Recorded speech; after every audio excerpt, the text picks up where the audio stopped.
तो जैसा हम लोग डिस्कस कर रहे थे लास्ट क्लासेस में कि इकोनॉमिक्स से रिलेटेड जो टॉपिक्स पे हमें ध्यान देने की आवश्यकता है, डिटेल में पढ़ने की आवश्यकता है, तो जो सिलेबस है हमारे पास प्रीलिम्स का वो थोड़ा सा काफी वेग सिलेबस है। टॉपिक्स के बारे में बहुत क्लियरली नहीं पता चलता है, 3-4 उसमें जो मेंशन है उसके अलावा। तो दूसरा ऑप्शन हमारे पास है कि हम प्रीवियस ईयर क्वेश्चन पेपर्स को थोड़ा सा एनालिसिस करें, डीपर एनालिसिस, और उससे हम टॉपिक्स को चूज करें जिसको कि हमें थोड़े ज्यादा डिटेल में पढ़ने की आवश्यकता है। इसका ये मतलब नहीं है कि बाकी जो बेसिक नॉलेज है about concepts of Indian economy और बेसिक इकोनॉमिक कॉन्सेप्ट्स उसको हमें नहीं करना है, जैसे एनसीईआरटी वगैरह जो हमारे बेस बुक है। तो 2022 और 2021 के क्वेश्चंस का कुछ टॉपिक्स का हमने एनालिसिस किया था। इसी तरह से आप धीरे धीरे और प्रीवियस ईयर में जाएंगे, जैसे 2020 का आप देखेंगे। अगर कुछ लोगों ने देखा होगा तो अच्छी बात है, जिन्होंने नहीं देखा है वो उसको देखेंगे।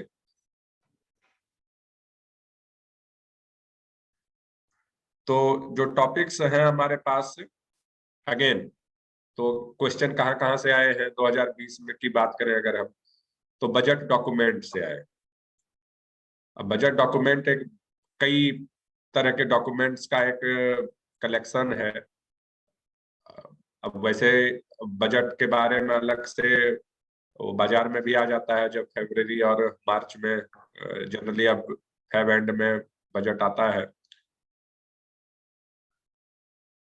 तो उस बजट डॉक्यूमेंट में कई सारे जो रहते हैं, बजट भाषण रहता है फाइनेंस मिनिस्टर का, और उसके साथ बहुत सारे और अटैच डॉक्यूमेंट्स रहते हैं। ये फाइनेंस मिनिस्ट्री का जो वेबसाइट है उस पे बजट डॉक्यूमेंट्स पूरा दिया रहता है। उसका हमें डिटेल स्टडी करने की आवश्यकता है, क्योंकि उसमें से क्वेश्चंस कई तरह के बन सकते हैं और कहीं से भी आ सकते हैं।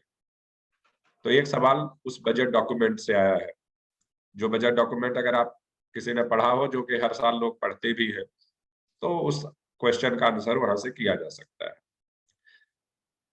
और सवाल देखते हैं तो अगेन IMF, वर्ल्ड बैंक, इन सारे से रिलेटेड सवाल है। रिजर्व गोल्ड ट्रेंच के बारे में, ये क्या है। तो इस तरह से हमने देखा कि लगातार पिछले 3 सालों से जो इंटरनेशनल मॉनेटरी और फाइनेंशियल इंस्टीट्यूशंस हैं, like IMF, IBRD, world bank and others, तो इससे किसी न किसी रूप में सवाल आता ही है और आना भी चाहिए, क्योंकि मॉनेटरी और फाइनेंशियल तरीके से जो कंट्री को इंटरनेशनल लेवल पे अफेक्ट करता है, वो ये सारे इंस्टीट्यूशंस और इनके द्वारा एडॉप्टेड स्टेप्स हैं, तो आना भी चाहिए। तो फिर उसके बारे में हमें काफी डिटेल पढ़ने की आवश्यकता होनी चाहिए। कोई बेसिक बुक में या जहां से भी कोई मटेरियल मिला हो वहां से तो हम पढ़ ही सकते हैं, बट इसके बारे में और भी जहां से अवेलेबल इंफॉर्मेशन है, WTO के बारे में डिटेल्स, IMF के बारे में डिटेल्स, IBRD के बारे में डिटेल्स, और रिसेंट में उनके द्वारा जो स्टेप्स उठाए गए हो उनके बारे में।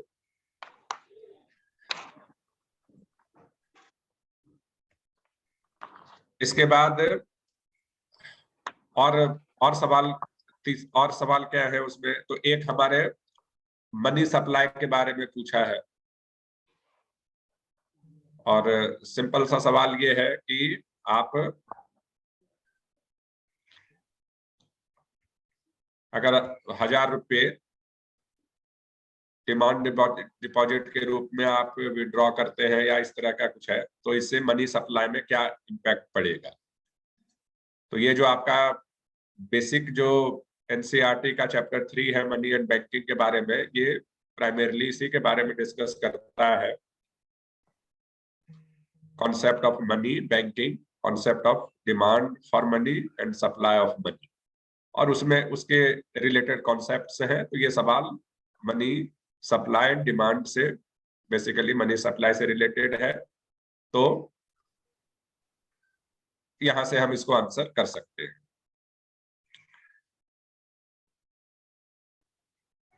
और कुछ सवाल इसमें, 2-3 सवाल और हमने जो नोट किया है।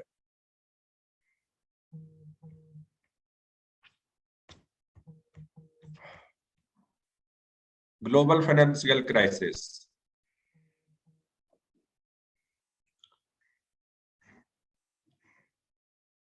फाइनेंशियल क्राइसिस के बारे में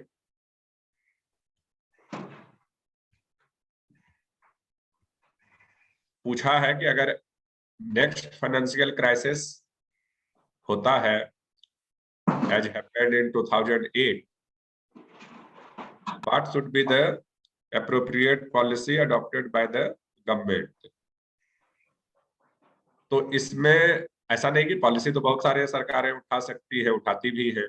इन्होंने 2-3 ऑप्शन दिया है।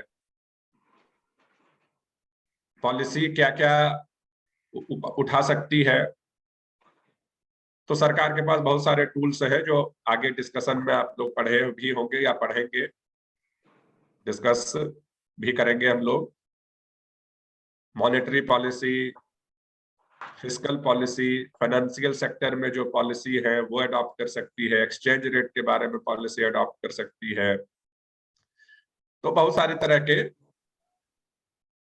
पॉलिसीज गवर्नमेंट के द्वारा अडॉप्ट किया जाता है। एप्रोप्रिएट क्या होता है? अगर कोई क्राइसिस का सिचुएशन हो, खासकर फाइनेंशियल, तो अब हमें समझना पड़ेगा कि फाइनेंशियल क्राइसिस होता क्या है, क्या हुआ, क्या था 2008 का, तो हम इस सवाल का आंसर हम फिर अकॉर्डिंगली कर पाएंगे। तो इस तरह से आपने देखा कि, और जो क्वेश्चन का स्टैंडर्ड मैं देख रहा हूं कि अब जैसे फाइनेंशियल क्राइसिस की अगर हम बात करें, तो इजिली उस क्वेश्चन को आंसर करने के लिए हमें थोड़ा सा उसका डीपर स्टडी आवश्यक होगा कि फाइनेंशियल क्राइसिस का मतलब क्या है, और policies adopted by the government, different policies किस तरह से उसको इम्पैक्ट करता है।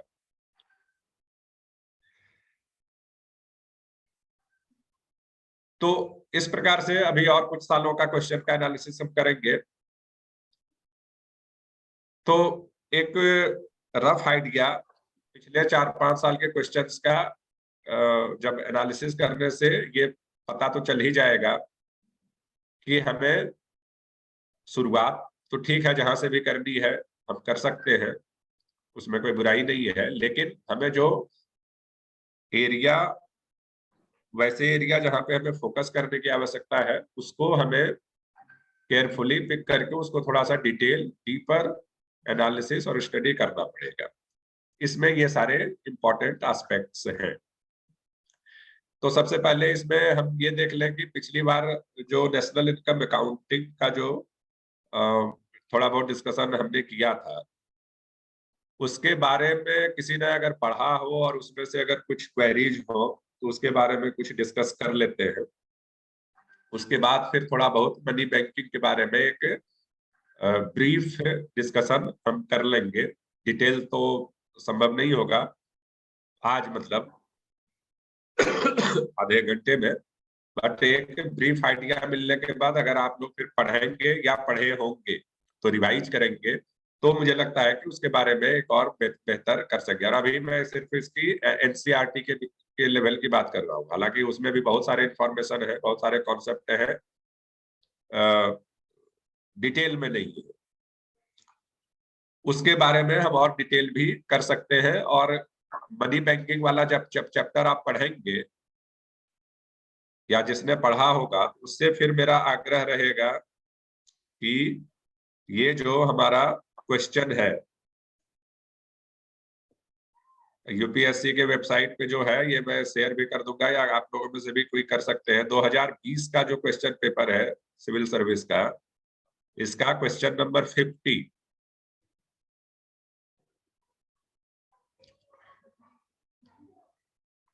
इसको फिर अटेम्प्ट करने का प्रयास करना है बगैर इसका आंसर की देखे हुए। एक बात और हमेशा आप लोग प्रिपरेशन में ध्यान रखिए कि जब भी आप पढ़ना शुरू करते हैं तो टॉपिक्स को पढ़िए। जो क्वेश्चंस है या तो यूपीएससी के सिविल सर्विस में पूछे गए क्वेश्चंस, या यूपीएससी के किसी अन्य परीक्षाओं में पूछे गए क्वेश्चंस, या अन्य कोई कोचिंग संस्थाओं के द्वारा तैयार किए गए मॉडल क्वेश्चन पेपर, जब आप सॉल्व करने बैठते हैं तो आंसर की देखने से कोशिश करिए कि बचे।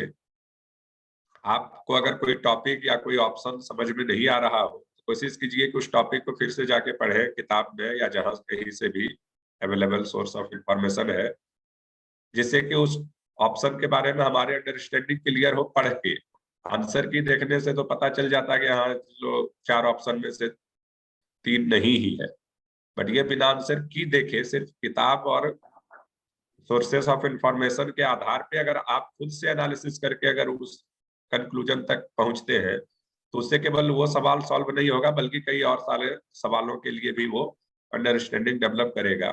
थोड़ा मेहनत का काम है, थोड़ा पेशेंस चाहिए, बट आई थिंक ये ज्यादा इफेक्टिव होगा। तो question number 50 money and banking से डायरेक्टली रिलेटेड है। सिमिलरली कोई ना कोई क्वेश्चन जो हम हाईलाइट कर पा रहे हैं वो किसी न किसी, जैसे बजट वाला जो क्वेश्चन है बजट डॉक्यूमेंट से रिलेटेड है, तो अगर बजट डॉक्यूमेंट पढ़ने के बाद वो क्वेश्चन अटेम्प्ट हो जाना चाहिए, तो लाइक दैट।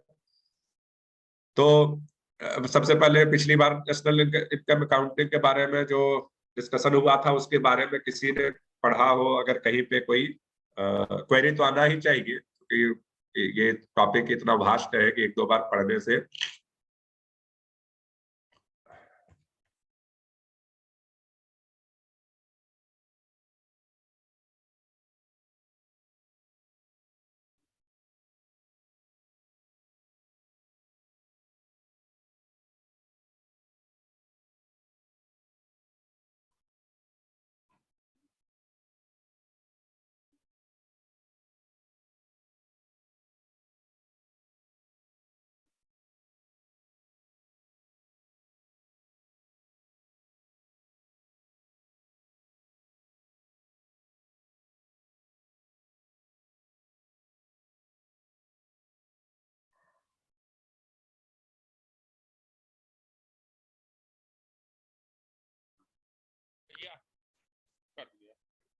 लैपटॉप अपना यूज करेगा नहीं, किसी ने हमारे वाले में कुछ चीजें चलती हैं। दिनेश भाई लैपटॉप छोड़ गए होंगे।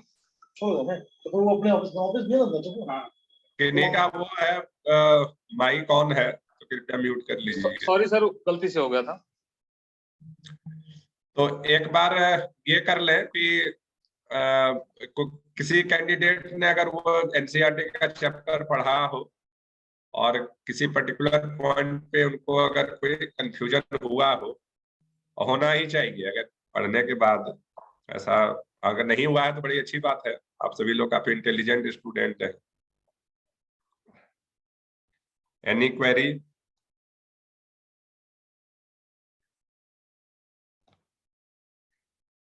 मेरा आग्रह इसमें सिर्फ ये है कि सभी लोग नेशनल इनकम अकाउंटिंग का जो चैप्टर है एनसीईआरटी का उसको पढ़िए। उसमें उस चैप्टर में ही काफी इंफॉर्मेशन है और ये काफी अदर इंफॉर्मेशन के लिए वो एक बेस स्टार्टिंग पॉइंट है मैक्रो इकोनॉमी के लिए। और उसकी अगर आपको एक अच्छी अंडरस्टैंडिंग होती है, और सिर्फ अंडरस्टैंडिंग होना नहीं है, वो सारे इंफॉर्मेशन हमें एक तरह से याद होने चाहिए, ताकि एग्जामिनेशन हॉल में कोई ओपन बुक एग्जामिनेशन है नहीं, क्लोज बुक एग्जाम है, तो वो हमारे पास अगर और क्वेश्चंस कई तरीके से ट्विस्ट करके पूछा जा सकता है, टॉपिक भले सेम हो, तो उस एंगल से हमें तैयार करना चाहिए। तो एनसीईआरटी का जो नेशनल इनकम अकाउंटिंग वाला चैप्टर है उसको 2-3 बार पढ़िए। नेशनल इनकम अकाउंटिंग से रिलेटेड, नेशनल इनकम अकाउंटिंग का मतलब GDP, GNP, national income etcetera etcetera, personal income and जो भी रिलेटेड इनकम है, तो इन सारे से रिलेटेड सवाल अगर कहीं पे भी दिखते हैं प्रैक्टिस करने के लिहाज से, और ये प्रैक्टिस करने का आपको अवेलेबल ऑप्शंस क्या क्या है, previous year question papers of civil service examination and other examinations, UPSC द्वारा जो कंडक्टेड है, इवन स्टेट सिविल सर्विस के एग्जामिनेशंस, एंड जो कोचिंग इंस्टीट्यूशंस के द्वारा तैयार किए गए मॉडल टेस्ट पेपर होते हैं, उस सारे सवाल कुछ मतलब ऐसा नहीं कि सारे कोचिंग का हमें केवल प्रैक्टिस ही करते रहना है, तो एक दो तो ये सारे हमारे पास प्रैक्टिस सेट है, तो इसका भी प्रैक्टिस हमें करना ही पड़ेगा। अगर किन्हीं ने शुरू किया हो कभी तो दैट इज गुड। तो उसमें नेशनल इनकम से रिलेटेड अगर कोई सवाल आता है तो हमें तत्काल उसको देखना चाहिए कि ये उससे रिलेटेड है, हमें फिर उसको जाके पढ़ना चाहिए। ठीक है, एनसीईआरटी में सारे डिटेल्स नहीं है, तो जितना वहां मिल पाता है वो तो जरूरी है ही, उसके अलावा फिर कहीं और से पढ़ने की आवश्यकता पड़ेगी तो देखा जाएगा।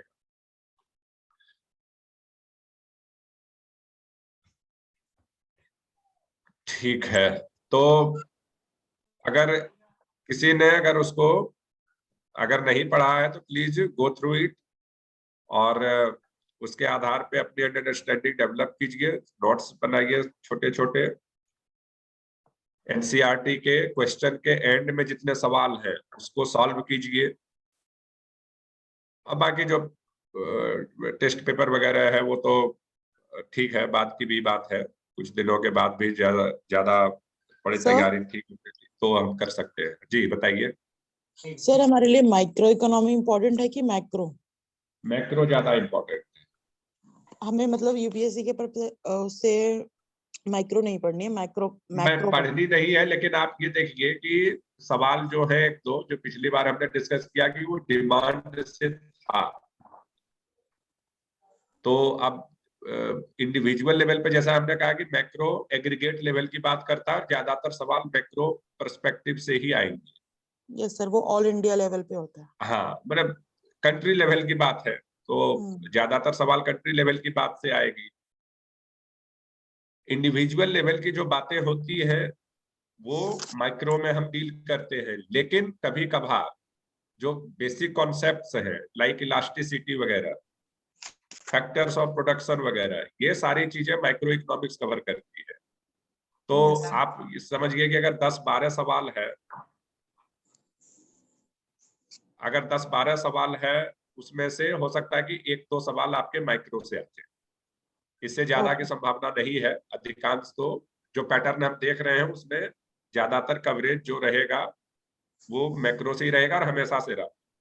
हम लोग भी जब एग्जाम दिए थे तो लगभग मैक्रो से ही ज्यादा रहता, ऐसा नहीं है Yes. कि, और ये नेचुरल है, वो रहेगा ही रहेगा, इट कैनॉट बी मतलब Changed. रिवर्स में चला जाएगा कि यहाँ 10 सवाल माइक्रो से पूछ दिया और एक दो सवाल मैक्रो से पूछा। लेकिन कुछ बेसिक जो कॉन्सेप्ट्स हैं उसके अंडरस्टैंडिंग के लिए लाइक वेलफेयर एंड अदर्स, तो उसके लिए एक दो सवाल पिछली बार हमने डिस्कस किया था, मुझे एकदम से ध्यान नहीं आ रहा है, मैं एक बार देख के और शेयर करूंगा कि उस एक दो सवाल उसमें से आ रहे थे। Okay sir. ठीक है, तो इसमें आप लोग को जब कुछ क्वेरी आएगा तो आप बीच में भी फ्लैग कर सकते हैं आगे के डिस्कशंस में भी, और इसमें कोई जरूरी नहीं कि एक बार में और एक सप्ताह में भी आप मास्टर हो जाएंगे कोई भी कॉन्सेप्ट के, तो वो एक्सपेक्टेशन भी नहीं है, उतना वो करना भी नहीं है। तो ब्रीफली हम फिर जो नेक्स्ट चैप्टर है मनी बैंकिंग, उसके बारे में डिस्कस कर लेते हैं कि किस तरह से चीजें इंटरलिंक्ड हैं, और हम को किस तरह से कहाँ से हमें पढ़ने की आवश्यकता होनी चाहिए। तो मनी बैंकिंग में आपने जो देखा कि पिछले 3 सालों के जो क्वेश्चन पेपर है सिविल सर्विसेज प्री का, अभी मेंस के बारे में हमने डिस्कशन प्रारंभ नहीं किया है, उसका भी करेंगे, बट लेट अस डिस्कस थोड़े कुछ क्लासेस के लिए प्री के बारे में कि उसका किस तरह से पैटर्न है, किस तरह के टॉपिक्स उसमें इंपॉर्टेंट हो सकते हैं। तो मनी और बैंकिंग में प्राइमरीली पहले आप चैप्टर नंबर, ये एनसीईआरटी का है,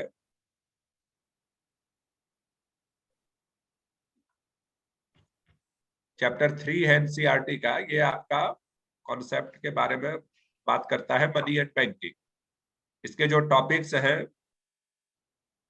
सबसे पहला ये डिस्कस करता है about the functions of money 3.1, money के क्या क्या काम। तो सबसे पहले आप प्राइमरीली ऐसे जनरल डिस्कशन के रूप में, एज ए बिगिनर्स के रूप में, भले हो सकता है कि आप सभी लोग फैमिलियर हो, बट फिर भी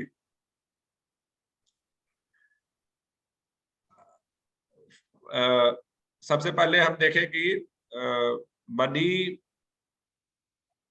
आज के दौर में जब हम मॉडर्न इकोनॉमिक ये पूरे अरेंजमेंट की बात अगर करते हैं तो लगभग हर चीज मनी बेस्ड है। आप कोई भी चीज खरीदने जाते हैं, पैसे लेके जाते हैं और वो चीजें मिलती है। लेकिन किसी जमाने में जब मनी नहीं था, टोटल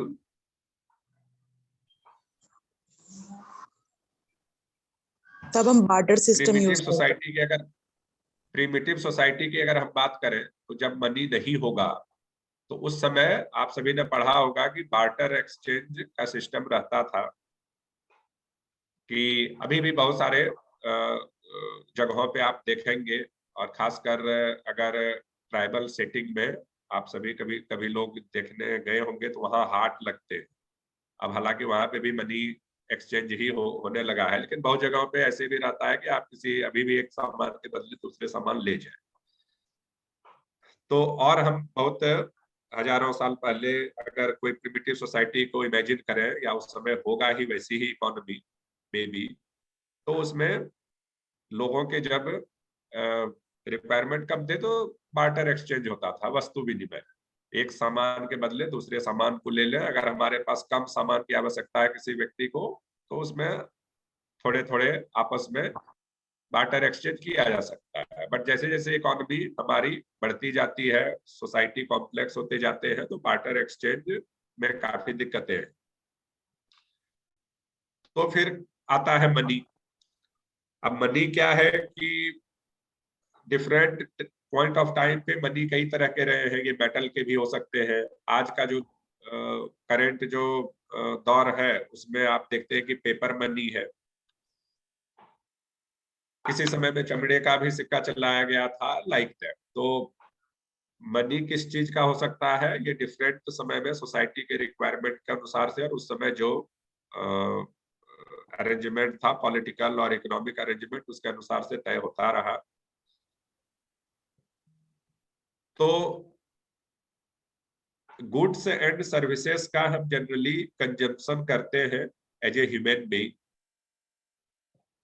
और गुड्स एंड सर्विसेज को हम एक्सचेंज कर सकते हैं एक व्यक्ति के पास जो availability of goods and services है, उससे अगर उसकी रिक्वायरमेंट पूरी नहीं होती है तो वो अदर गुड्स एंड सर्विसेज के रिक्वायरमेंट को फुलफिल करने के लिए या तो वो बार्टर एक्सचेंज करेगा, या फिर किसी कॉमन ऐसा चीज जो मनी है हमारे इकोनॉमी में और हमारे सोसाइटी में, उसके माध्यम से वो एक्सचेंज करेगा। तो यहीं से फिर मनी का इवोल्यूशन हुआ होगा, और धीरे धीरे उसके बारे में, और जैसे जैसे सोसाइटी कम्प्लेक्स होती गई, मनी का role, functions, importance and money based other जो कॉन्सेप्ट्स हैं वो उनका इवोल्यूशन होता गया। तो अब अगर कोई किसी से हमसे अगर कोई पूछे, या आप अगर थोड़ा सोचे इसके बारे में कि जैसे फॉर एग्जांपल अभी आपके हाथ में अगर 100 रुपये का या 500 रुपये का या 1000 रुपये का नोट हो, तो नोट हमारे पास 100 रुपये का नोट है, 1000 रुपये का नोट है, बट नोट का इटसेल्फ कोई वैल्यू नहीं। अगर वैल्यू हो भी, जैसे कभी कभार क्या था कि सोने के सिक्के चलते थे, चांदी के सिक्के चलते हैं, अभी भी मिल जाते हैं, तो उसमें तो समझ में आता है कि चलो ठीक है, वैल्यूएबल मेटल है तो कम से कम इसका कुछ इंपॉर्टेंस है। लेकिन अगर कोई पेपर है, तो एक पेपर का टुकड़ा है, उसपे वो 100 रुपये का नोट है, तो इटसेल्फ इसका कोई वैल्यू नहीं। लेकिन फिर भी उसके आधार पे हम इसको अगर बाजार में लेके जाते हैं तो बहुत सारे हमें गुड्स एंड सर्विसेज मिल जाते हैं। होपफुली आप सभी लोग सर्विसेज समझते होंगे। गुड्स तो क्लियर है, पेन, पेंसिल, चॉकलेट, ये सारे गुड्स हैं। सर्विसेज बहुत सारे हैं, जैसे कि आप कहीं पढ़ने गए, वहां जो फी दिए, कॉलेज गए, सलून गए, एंड लाइक दैट, कहीं ऑटो रिक्शा लिए, रिक्शा लिए, तो इस तरह से बस में चढ़े, ट्रेन में चढ़े, वहां पे टिकट कटाए, तो ये सब सारी सर्विसेज है हमारे। तो हमें एज ए ह्यूमन बीइंग जो रिक्वायरमेंट है आज के मॉडर्न इकोनॉमिक सोसाइटी जो है हमारी, उसमें हम गुड्स और सर्विसेज को कंज्यूम करते हैं, और उसके लिए हमें एक्सचेंज करना पड़ता है, क्योंकि सारी चीजें हम खुद प्रोड्यूस नहीं करते हैं, कोई नहीं करता है। तो मनी का एक हमारे पास जो इवोल्यूशन हुआ था, that is as a tool to reduce the problems of barter exchange. Barter exchange से जो समस्याएं होती थी उसको खत्म करने के लिए एक टूल के रूप में इसका इवोल्यूशन हुआ था। तो one function of money is the medium of exchange.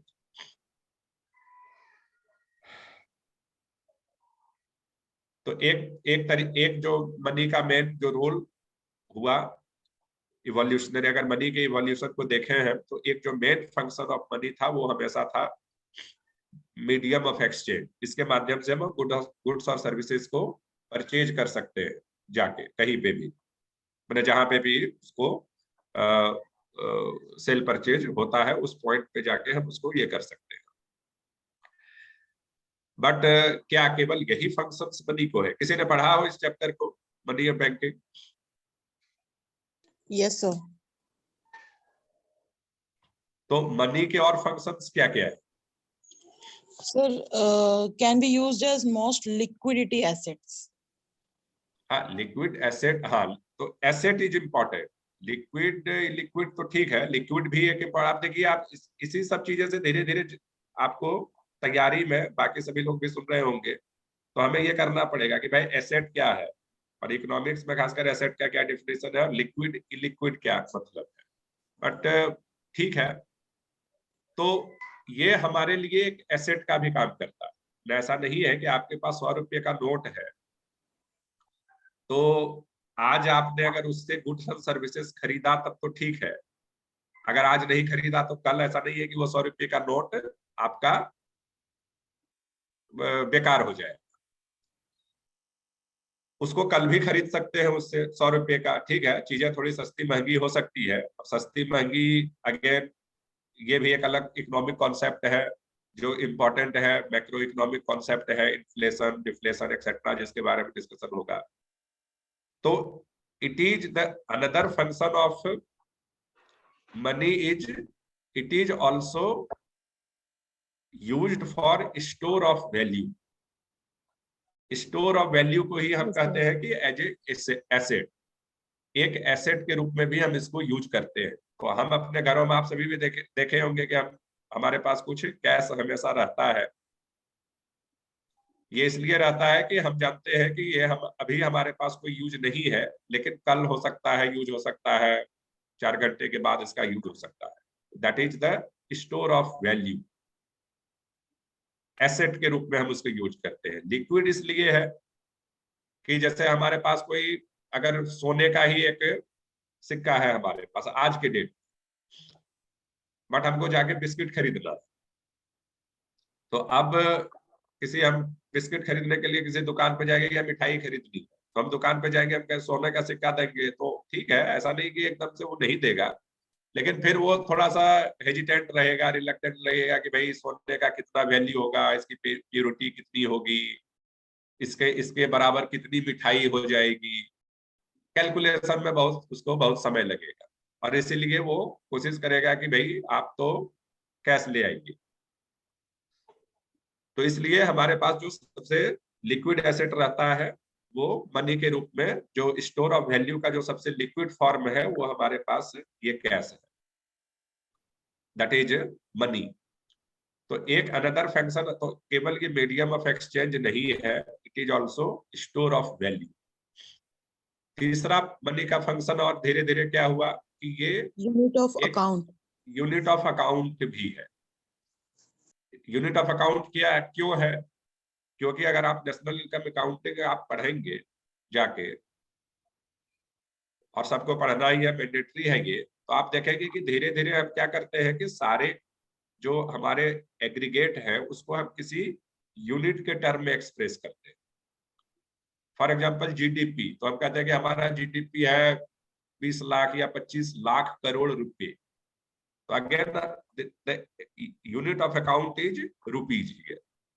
इसी तरह अगर यूएस का हम बात करें तो वो कहेगा कि हमारा इतना बिलियन या ट्रिलियन डॉलर है। आप सभी देखते होंगे न्यूज़पेपर और सब में कि यहाँ India is trillion dollar economy के क्लब में शामिल हो गया, लाइक दैट। तो चूंकि यूएसए सबसे पावरफुल स्टेट है, कंट्री है, उसकी करेंसी डॉलर है, जिसको कि इंटरनेशनल करेंसी के रूप में भी अडॉप्ट किया गया है। अब हालांकि और सारे कई करेंसी भी इंटरनेशनल करेंसी के रूप में इवॉल्व हुई है। It is also another important topic.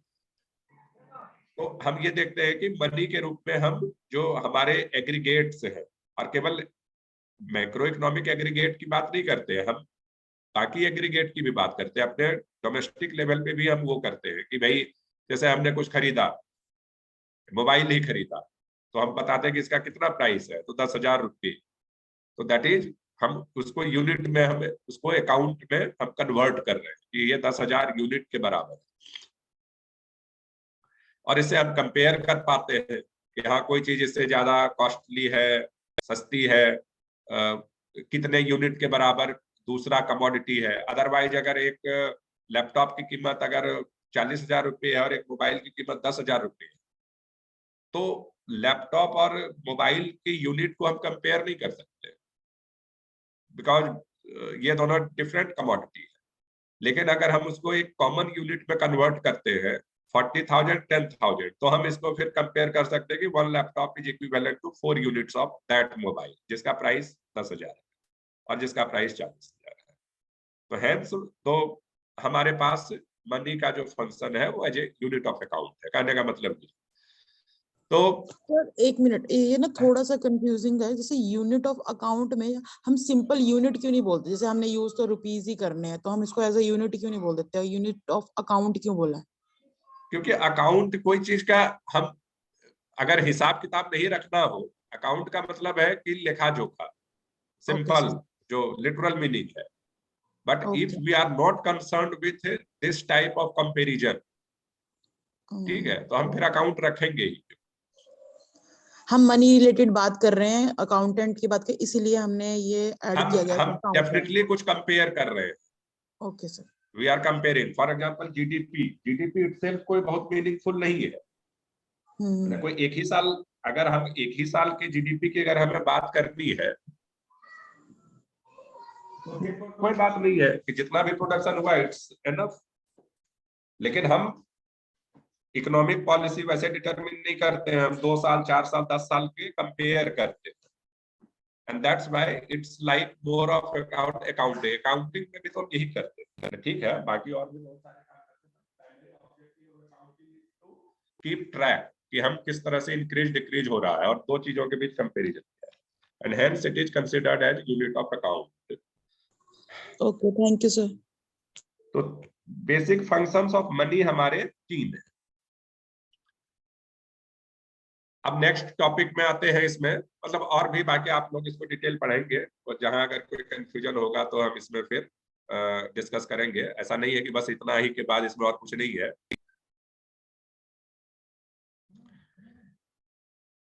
अब जब मनी की बात अगर आते हैं कि money is important part of life, और इसका इवोल्यूशन हुआ है, भले ही इसका कुछ वैल्यू ऐसे अगर हम देखें तो बहुत कुछ ज्यादा नहीं है, फेस वैल्यू इसका बहुत ज्यादा नहीं है, पेपर पीस ऑफ पेपर ही है, भले वो डॉलर हो या रुपीज हो या एनी अदर करेंसी हो। आजकल लगभग सभी करेंसी पेपर करेंसी ही है। बट इसके इतने इंपॉर्टेंट वैल्यूज है, इतने इंपॉर्टेंट फंक्शंस है, इसलिए ये काफी इंपॉर्टेंट है लाइफ के लिए। तब हमारा क्वेश्चन आता है कि जब ये इंपॉर्टेंट है तो फिर ये हमें जरूरत है, तो गुड्स एंड सर्विसेज को हम डायरेक्टली कंज्यूम करते हैं, इसलिए उसकी डिमांड करते हैं।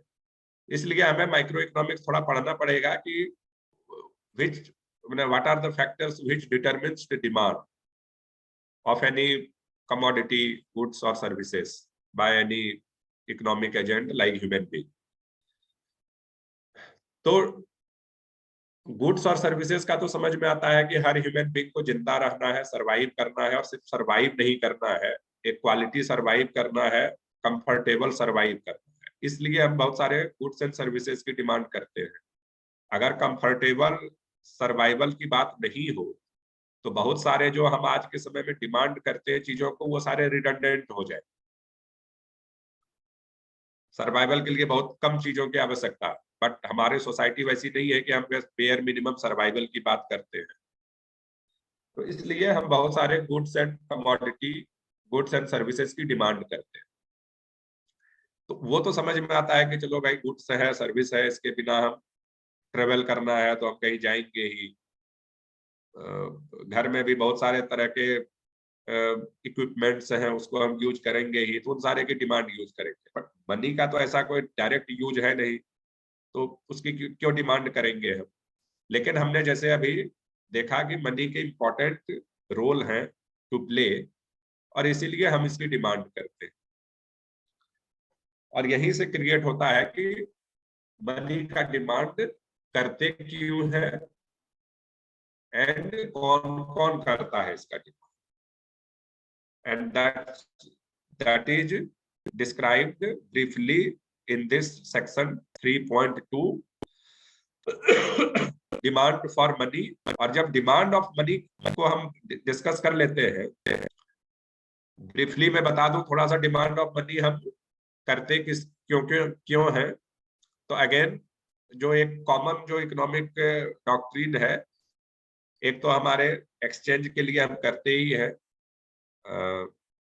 एक्सचेंज मोटिव के लिए, हम डे टू डे ट्रांजैक्शन के लिए हमें, जिसको कि ट्रांजैक्शन डिमांड फॉर मनी कहते हैं। दूसरा, हम इसको कुछ करेंसी को हम अपने पास लेके रखते हैं ताकि हमें अभी तुरंत जरूरत नहीं है लेकिन मे बी कल जरूरत पड़ जाए। यस, इसको कंटिंजेंसी या प्रिकॉशनरी मोटिव भी कहते हैं। और तीसरा हमारा ये होता है कि आप इसके बारे में जब फाइनेंशियल मार्केट के बारे में डिस्कशन करेंगे, आप लोग पढ़ेंगे, तो उसमें आप देखेंगे कि this whole economic society is based on speculations. Share, पूरा जो मार्केट है हमारा, स्टॉक मार्केट, शेयर मार्केट, ये पूरा स्पेकुलेशन पे बेस्ड है। तो और स्पेकुलेशन आप तभी कर सकते हैं जब वहां पे आप उस एक्टिविटी में पार्टिसिपेट करते हैं, और उस पार्टिसिपेशन के लिए आपके पास मनी होना चाहिए। तो उस स्पेकुलेशन एक्टिविटी में हिस्सा लेने के लिए भी आपके पास कुछ मनी होना चाहिए, that is called the speculative demand. तो हम जो डिमांड करते हैं मनी का, एक एज ए ह्यूमन बीइंग, अगर आप भी अपने को एनालिसिस करिए, दूसरे को मत सोचिए, कि आप एज ए ह्यूमन बीइंग खुद को कंसीडर करिए, ईच वन ऑफ जो आप कनेक्टेड है, कि हम पैसे की डिमांड कब करते हैं, हमें कोई पैसा कब चाहिए।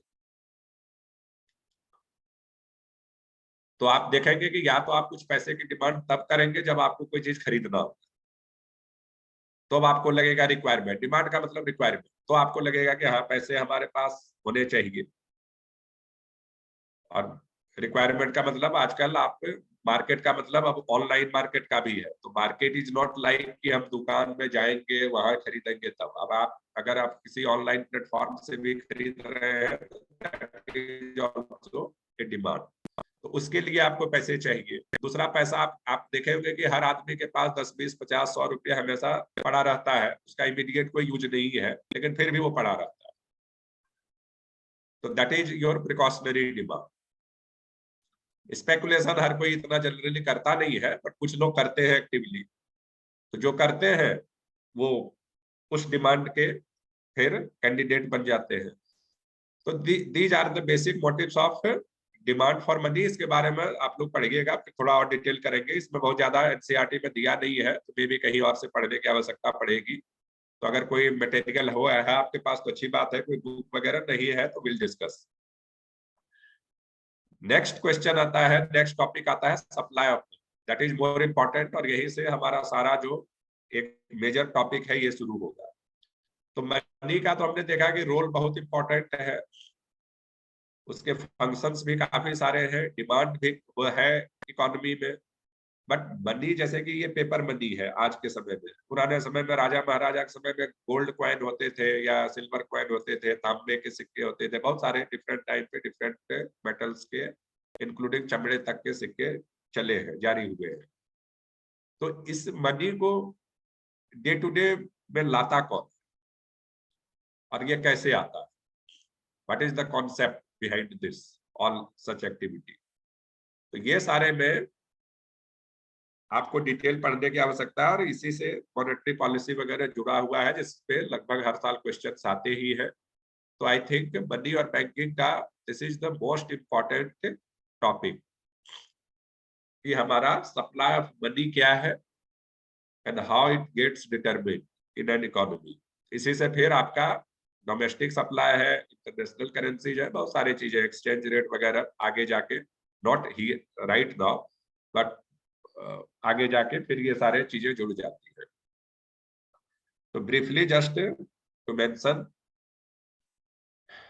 Supply of economy, supply of money, जो किसी भी कंट्री में जो मनी सप्लाई होता है वो कंट्री की अथॉरिटी डिटरमिन करती है। पुराने समय में जब राजतंत्र था तो राजे महाराजे करते थे, उनके यहाँ पे भी पूरा सिस्टम रहता था।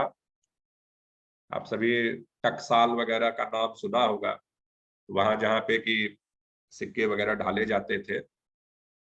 आज के समय में भी ऐसा है, सिक्के भी बनाए जाते हैं, तो ऐसा नहीं कि वो सिस्टम पूरी तरह से खत्म हो गया है। तो ये मेटल क्वाइन का सिस्टम अभी भी है हमारे पास, जो आप देखते होंगे लोहे का या जिसका भी जिस भी चीजों का वो बनता है। और बट मोस्टली अभी पेपर करेंसी है, और सिर्फ पेपर करेंसी ही नहीं है, पेपर करेंसी के कई और भी फॉर्मेट्स हैं हमारे पास, जैसे demand draft, cheque and like that, बहुत सारे तरीके।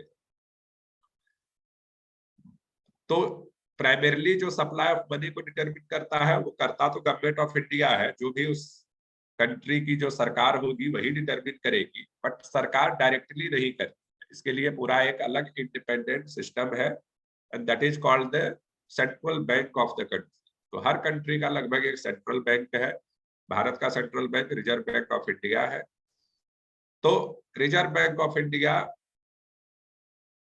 डिटरमिन करती है, वही ये पेपर करेंसी को जारी करती है। आप सभी ने अपने नोट में देखा होगा कि रिजर्व बैंक ऑफ इंडिया लिखा रहता है।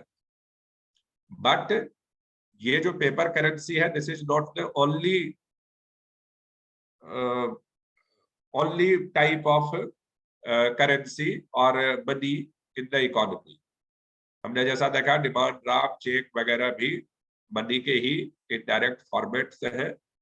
तो ये सारी चीजें सब उसमें आ जाती है। तो एक तो हमारा मेजर सोर्स है सेंट्रल बैंक, जो मनी को छापती है। दूसरा हमारा है कॉमर्शियल बैंक्स। कॉमर्शियल बैंक्स क्या करती है, वो चेक, डिमांड ड्राफ्ट वगैरह जारी करती है।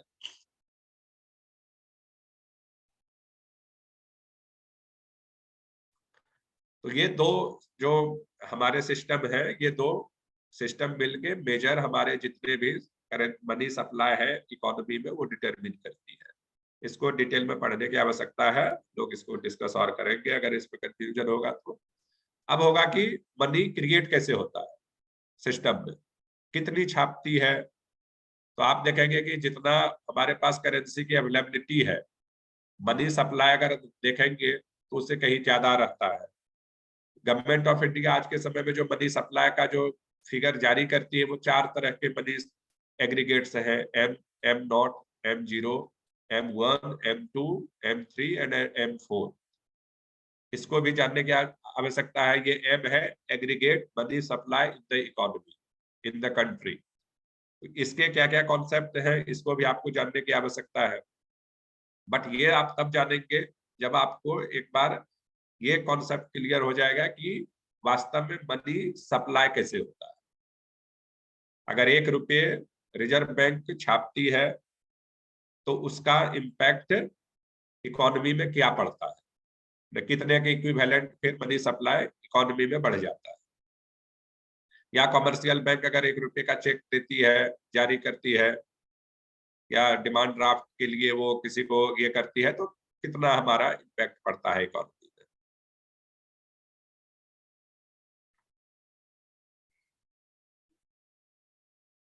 सर तो अब प्लीज इसमें क्वेश्चन, कमर्शियल बैंक के बारे में बता दीजिए।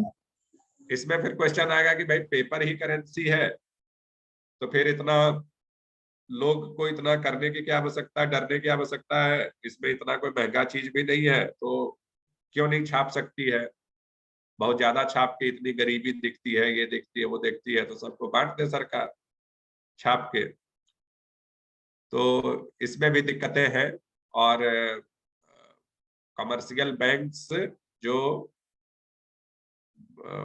ये मनी क्रिएट कर सकती है, that is by way of lending, that is cheque draft वगैरह से, उसका एक लिमिट है।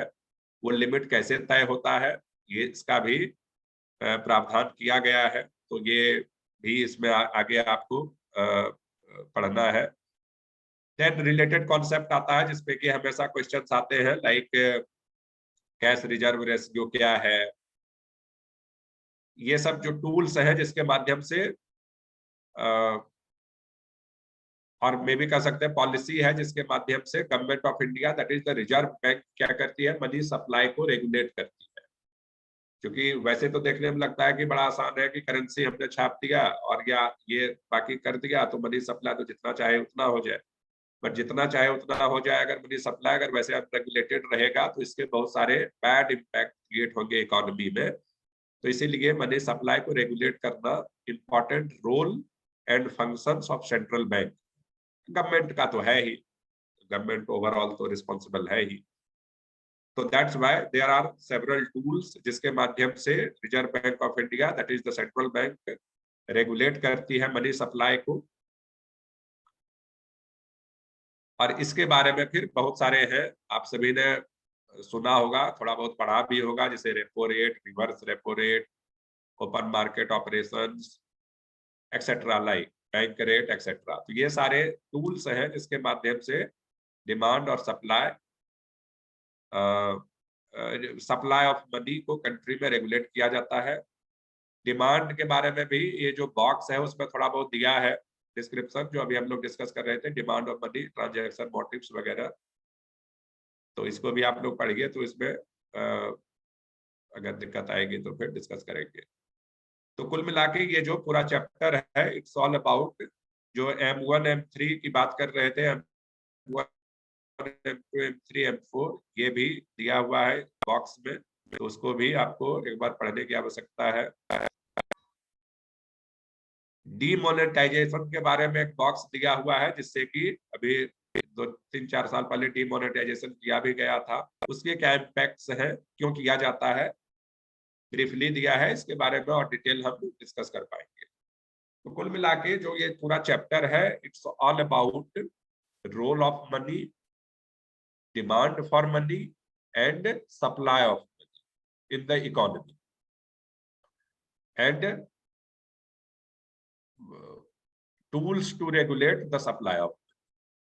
क्योंकि डिमांड ऑफ मनी को आप बहुत ज्यादा रेगुलेट नहीं कर सकते। क्यों नहीं कर सकते? क्योंकि ये इंडिविजुअल ह्यूमन बीइंग है। आप ह्यूमन बीइंग के प्रेफरेंस को रेगुलेट करना किसी के बस की बात नहीं है, कि हम कितना स्पेकुलेट करेंगे, हम कितना प्रिकॉशनरी रखेंगे, हम कितना एक्सचेंज करेंगे, ये कंट्रोल करना it's very difficult, almost impossible. तो इसीलिए ज्यादा जो टूल्स टू रेगुलेट है वो मनी सप्लाई को रेगुलेट करने के हैं। मनी डिमांड को रेगुलेट करने के बहुत ज्यादा टूल्स हमारे पास नहीं है, क्योंकि वो ह्यूमन बिहेवियर को रेगुलेट करने जैसा हो गया, विच इज वेरी डिफिकल्ट। ऐसा कोई हमारे पास अभी तक टूल्स नहीं आया। तो ये पूरा जो चैप्टर है, इट्स अबाउट पहला role of money, that is functions of money, और उसके बाद फिर डिमांड फॉर मनी, और फिर supply of money and tools to regulate the supply of money. यहीं से हमारा निकल के आता है मॉनेटरी पॉलिसी। तो मॉनेटरी पॉलिसी और कुछ नहीं है but tools to regulate the supply of money in the economy. तो वन जो जिससे अक्सर क्वेश्चंस आता है हमेशा, वो एक बड़ा और ये बहुत वास्ट टॉपिक है, जो हमारा मॉनेटरी पॉलिसी। और मॉनेटरी पॉलिसी को भारत के संदर्भ में आरबीआई कंडक्ट करती है, रेगुलेट करती है। और इसमें आरबीआई की वेबसाइट भी काफी यूजफुल है। उसमें से मैं भी वेबसाइट अक्सर देखता रहता हूँ, तो उसमें से जो यूजफुल सेक्शंस हैं उसको हम मेंशन करेंगे। बट आप सभी लोग जिसको की वेबसाइट देखने की आदत है तो उसको विजिट किया कीजिए, नहीं अगर आदत है तो थोड़ा थोड़ा डेवलप कीजिए, क्योंकि ये सारे जो वेबसाइट्स हैं ये काफी यूजफुल है और इससे आपको टच में रहना पड़ेगा टू कीप यू अपडेटेड। तो आज मैं और ज्यादा डिस्कशन नहीं करूंगा क्योंकि 10:30 से मुझे एक मीटिंग अटेंड करना है, अदरवाइज कुछ देर और डिस्कस करते हैं, बट कल सुबह अगर बैठेंगे तो थोड़ा सा और डिटेल डिस्कस करेंगे इसी को आगे बढ़ाते हुए। मेरा आग्रह है कि national income accounting and again money supply, this is very primary and basic discussion. इसमें ऐसा नहीं है कि अभी हम इसमें कोई बहुत डिटेल, और इसमें मतलब इशूज और कंफ्यूजन और क्वेरीज आने ही चाहिए अगर आप सभी लोग अगर तैयारी करना शुरू करते हैं तो, मेरा मानना है। और क्वेरी आते हैं तो उसमें कोई घबराने की जरूरत नहीं है, क्योंकि हम लोग भी जब ठीक है इकोनॉमिक्स में काफी कुछ पढ़ने के बाद भी समझ में नहीं आता था, अभी भी नहीं आता है, तो ये सारी चीजें रिवाइज करने की है। आप 1-2 साल छूट जाता है तो फिर लोग भूल जाते हैं।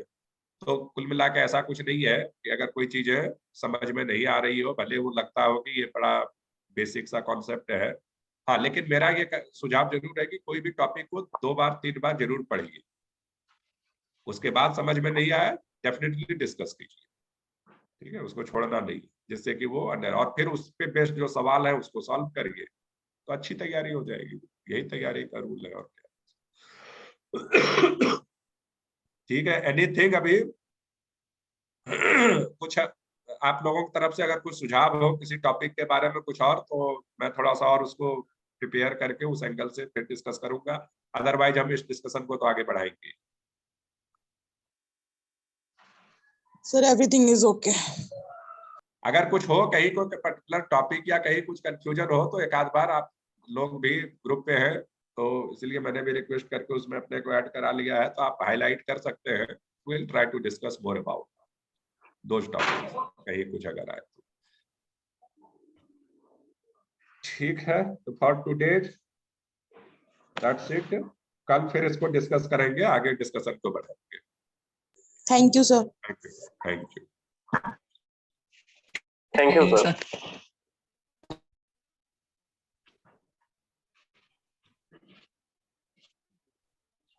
जो लोग रिकॉर्डिंग के लिए पूछ रहे हैं, रिकॉर्डिंग मिल जाएगी, और नोट्स वगैरह के लिए भी कुछ बच्चों ने बोला है, नोट्स वगैरह सब कुछ मिलेगा, प्रॉपर मिलेगा। आप लोग थोड़ा सा क्लासेस अटेंड कीजिए, सब कुछ प्रॉपर मिलेगा आप लोगों को। ठीक है सर। ओके, क्लास एंड कर रहे हैं हम लोग। ठीक है सर। ठीक है सर।